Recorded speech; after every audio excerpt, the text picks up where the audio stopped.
I see O'Duffy's crew have gone back home, leaving 7 dead on the field of honour. He complains a great deal about the wet trenches and his big casualty list of rheumatic and pulmonary diseases. It's easy to see that the men he brought to Spain to fight for religion hadn't fought in their own country for freedom and independence when they had a chance. The lads who fought on the hillsides for months on end didn't complain that the hills and trenches were not aired. Maybe they discovered in Spain that the people who peddle religion are not generally the ones who practice it. Maybe Guernica helped to make up their minds.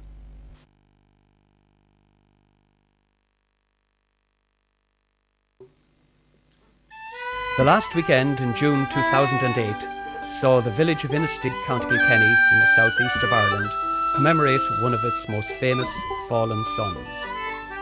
To some people, the name of George Brown may be as anonymous as any face in a crowd. But to those of his native village, the Irish and British trade union movements, and indeed the Spanish nation, the man was, and to this day remains, a legend.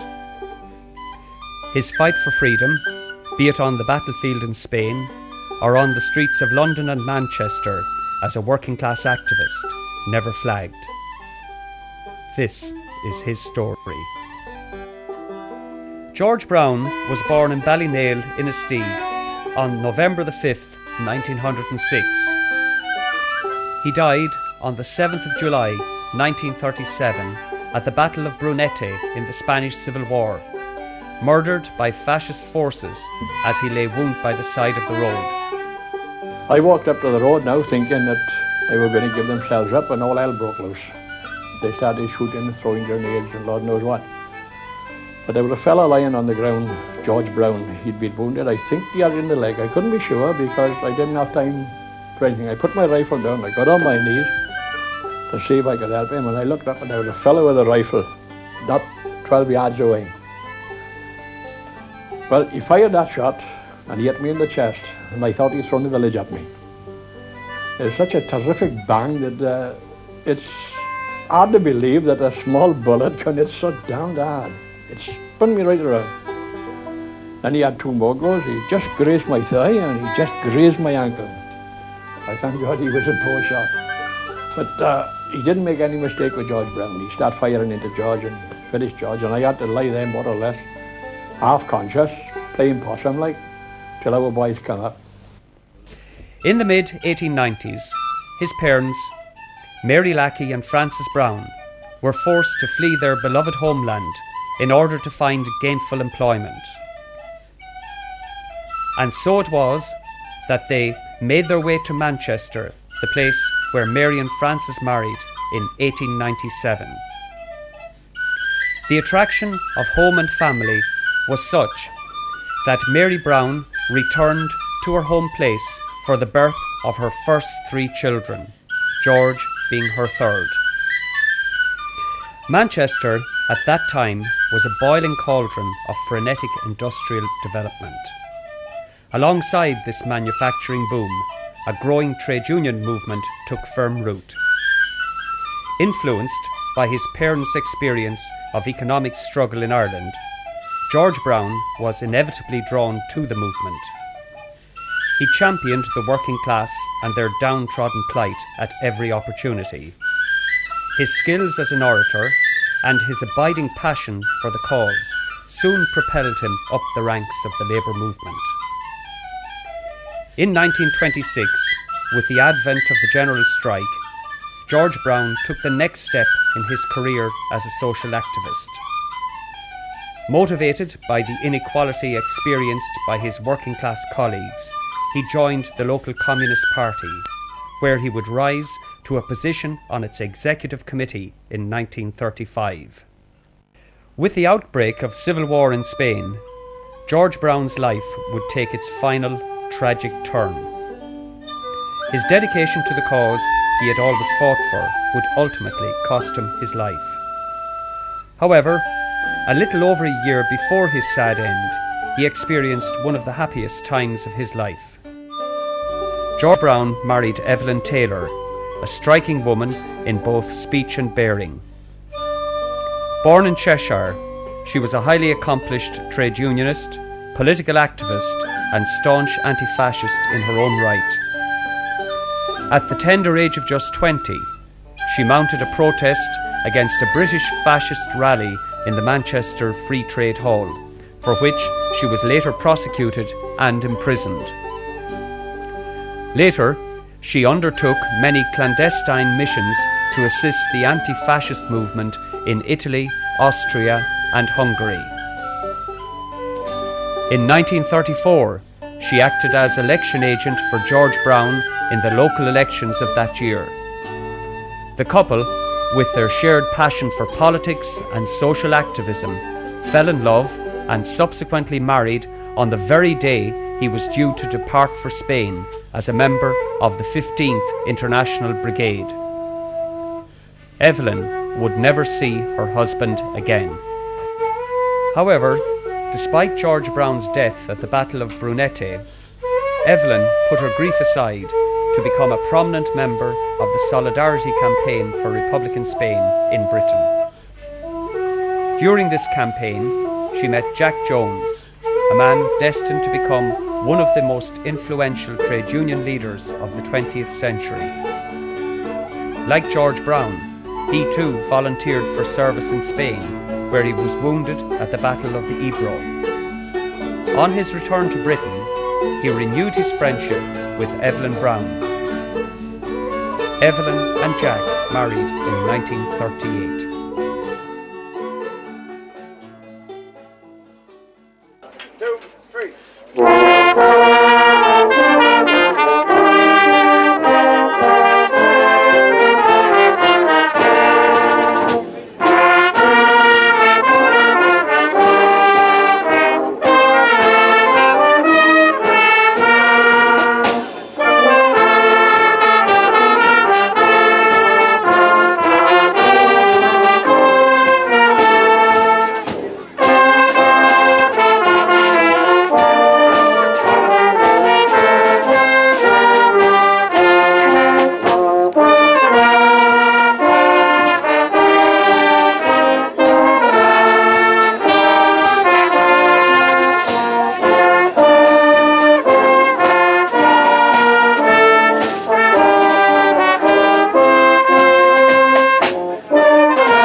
To commemorate not only death, but also the illustrious life of George Brown, son of Inistioge, emigrant, social activist, Communist Party executive member, International Brigade volunteer and freedom fighter, the Inistioge George Brown Memorial Committee organised a weekend of celebrations and remembrance in June 2008, attended by, amongst others, Bob Doyle, last surviving Irish veteran of the 15th International Brigade, and Jack Jones, Life President of the International Brigade Memorial Trust, and fellow veteran of the International Brigade.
A splendid tribute to a wonderful comrade and friend of mine of many years, and in so many ways a great tribute and perpetual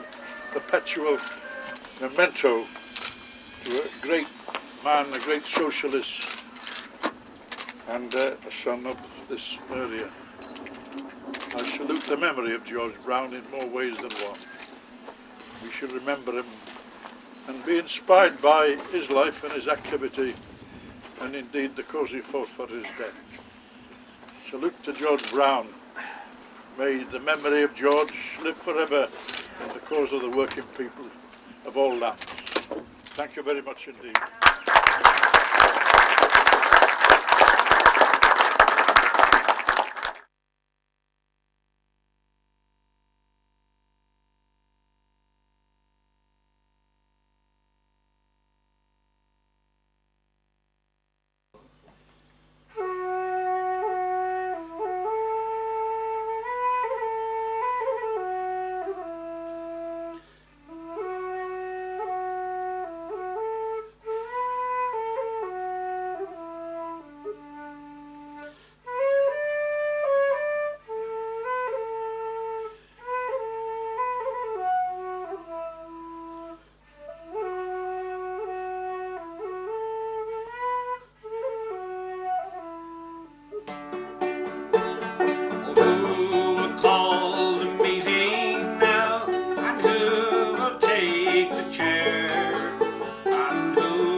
Lift the spirits of his men, the boy from Ballynae had heard the call and gave his all and vowed they would not fail.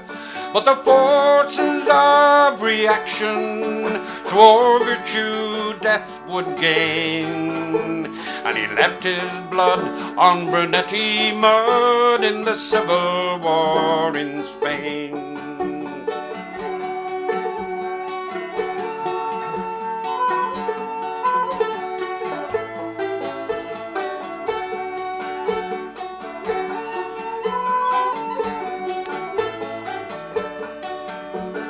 Fascist bullets won't permit our wild geese to return.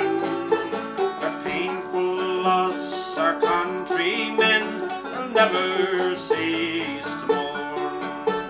Brave Irish Brigadista, defending justice came, and died with Spanish working men in the Civil War in Spain.